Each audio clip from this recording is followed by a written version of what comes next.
Chevrolet, yeah. Anyway, that's where we're at right now. So back to it.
Okay, we've got the radiator in and we're working on installing the belly pan. One thing we like to do is make sure that all of the fasteners are installed so that the belly pan is in there nice and firm. This is the original type clips that I find in there. This one's in better shape, but it's not really the best. It was tweaked a little bit. It was getting hard to put that in there because of the way that thing is tweaked. This one's broken. So I like to replace them with these captured nut pieces. This is 5/16 18 by 1/2 inch for the bolts.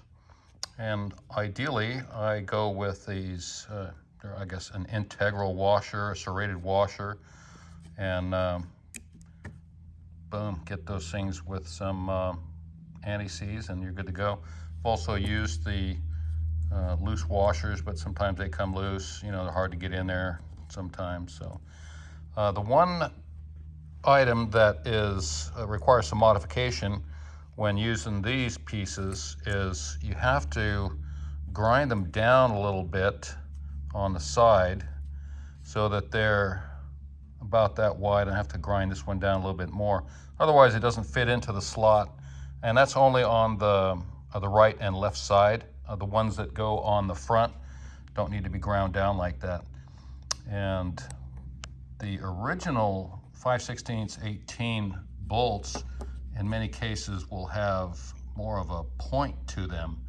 And that's so that it's easier to get them started, but it's also easier to cross thread them. So that's why these things kind of take a beating. Anyway, that's the tip for these. All of these pieces here you can get in the hardware store. And the one that works for me is the local Ace. That's the place for me. Okay, we've got the intake and exhaust manifold put back together. We're gonna see how that works out.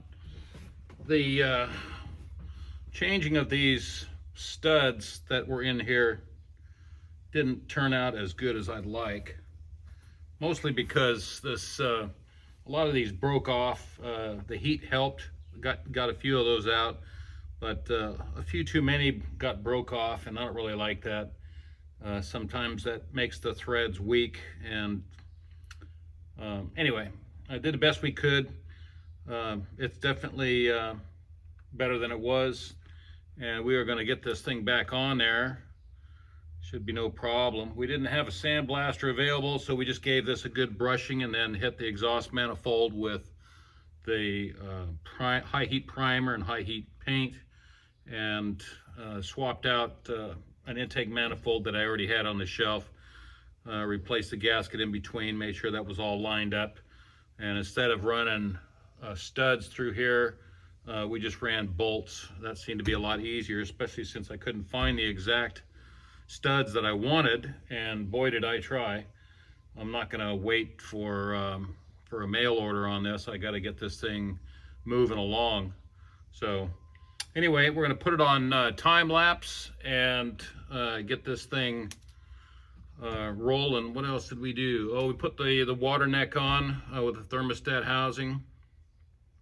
We're going to run the old distributor at least until we get it fired up. I don't want to change too many things at once.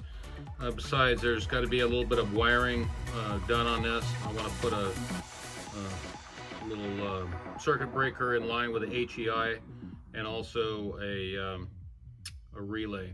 So other than that, everything's going okay, and time to go for some time lapse.